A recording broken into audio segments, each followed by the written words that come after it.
जिनको चिढ़ हो अपने घर में बैठे रहे, हम चिढ़ते नहीं, हम सबको गले से लगाएंगे, सबको ऊपर उठाएंगे।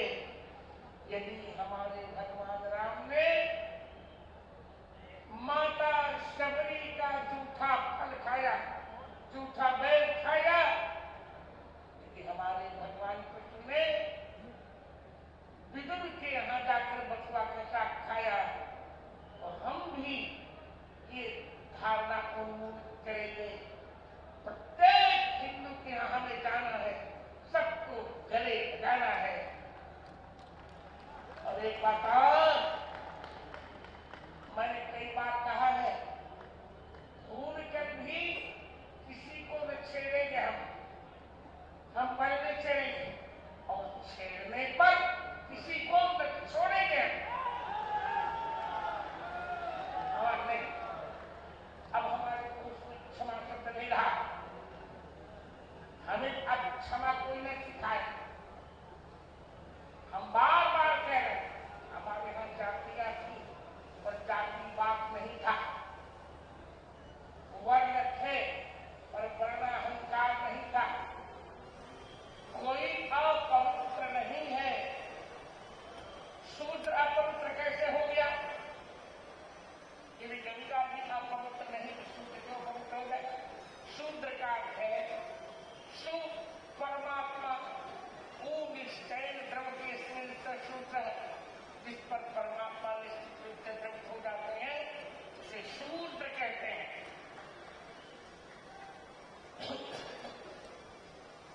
मैंने स्वयं ने जब 1957 में 14 जनवरी को पहली बार रामायण संस्कृत किया, तो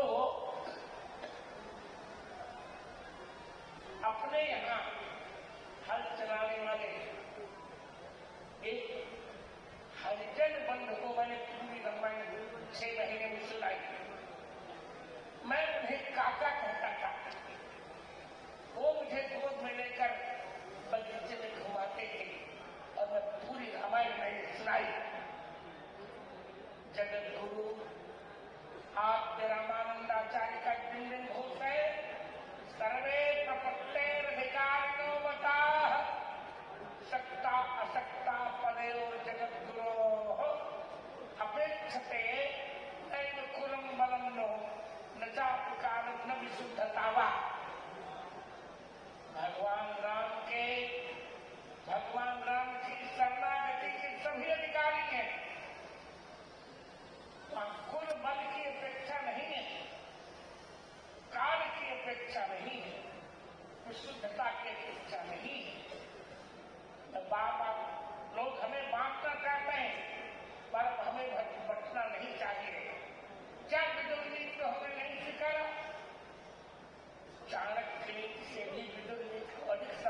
शूद्रों को हमारे यहाँ पापियों ने नहीं कहा गया। जो भी कर्मतः पाप करते हैं वे भगवान के